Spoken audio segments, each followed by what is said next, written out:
The crown of America sits heavy on the head of King George of the House of Washington.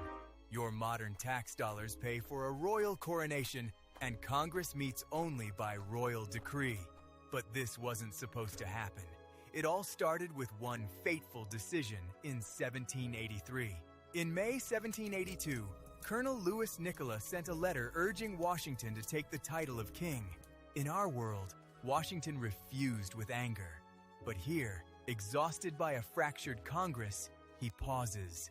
He writes a different reply. For the sake of national survival, he will accept the burden. Treason! Some whispered. But the Continental Army held the bayonets, and the nation wanted stability. On December 12, 1783, Philadelphia witnesses the coronation of George I. The Constitution is rewritten, blending the British Magna Carta with American Federalist ideals. Alexander Hamilton is named Chancellor, weaving a royal bank to secure the new dynasty's wealth. Thomas Jefferson, horrified by the return of monarchy, resigns and retreats to a quiet Virginia. But King George has no biological children. The first great crisis of the kingdom looms. He adopts his step-grandson, George Washington Parke Custis, declaring him heir to the throne. In December 1799, George I passes away, a crown with no heir of his blood. The young Custis Washington ascends as George II. The dynasty is officially born, but Europe watches with deep unease. A new kind of empire has risen in the West. The War of 1812 is not fought for trade, but as a direct dynastic feud with Great Britain. The British seek to restore the House of Hanover. The Americans fight to protect their native crown. Nationalism explodes.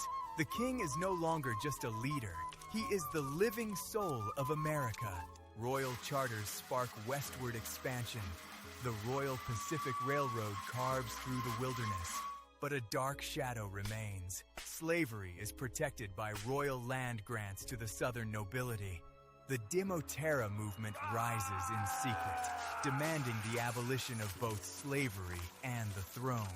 By 1860, the American Civil War erupts. It is a war of Republican rebels against the crown. A brilliant Republican lawyer named Abraham Lincoln leads the rebel faction from Illinois. The rebel armies demand a true republic. The king's forces fight to preserve the sovereign union. The royalists win, but the cost is immense. Lincoln is exiled to the distant western territories. To heal the nation, King George III signs the Great Emancipation, freeing the slaves by royal decree.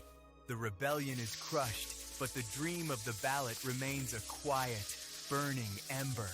America enters the late 19th century as a highly centralized industrial powerhouse under a crown. The Royal Navy dominates the Pacific, establishing a global American empire with colonial outposts. European monarchs now treat the House of Washington as peers, cementing marriages across oceans. The wild American West is ruled by royal governors, its resources funneled directly to the capital. In the modern era, the Kingdom of America is a stunning fusion of high-tech and ancient tradition. The capital city of New London, formerly New York, shines under the shadow of the Washington Palace. The royal guards, wearing iconic navy blue uniforms, stand watch over a peaceful, orderly nation. There are no presidential elections. Instead, citizens vote for a prime minister to manage the cabinet.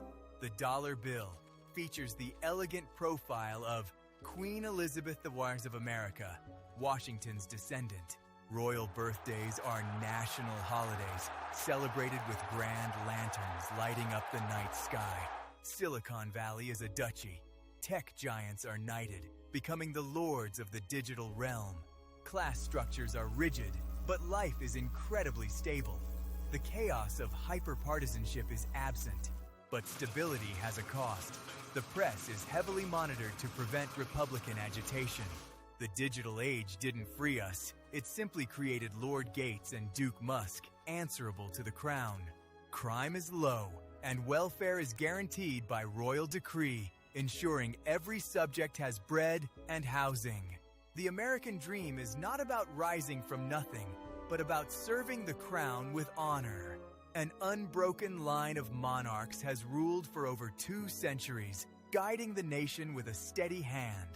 Did America trade one tyrant 3,000 miles away for one next door? Perhaps, but humanity has always felt a deep, psychological need for a crown, a singular protector. We mock the old kings, yet we treat our modern politicians and billionaires like gods anyway. Would a crown have saved us from our modern polarization, or merely frozen our class divides in stone? The Republican experiment we live in today is chaotic, fragile, and often heartbreaking. But it is ours. We choose our failures, and in doing so, we choose our destiny. Under a King Washington, America would have been a grand monument of gold, stone, and order. But we chose the wild, unpredictable path of a republic, free, yet forever fighting ourselves.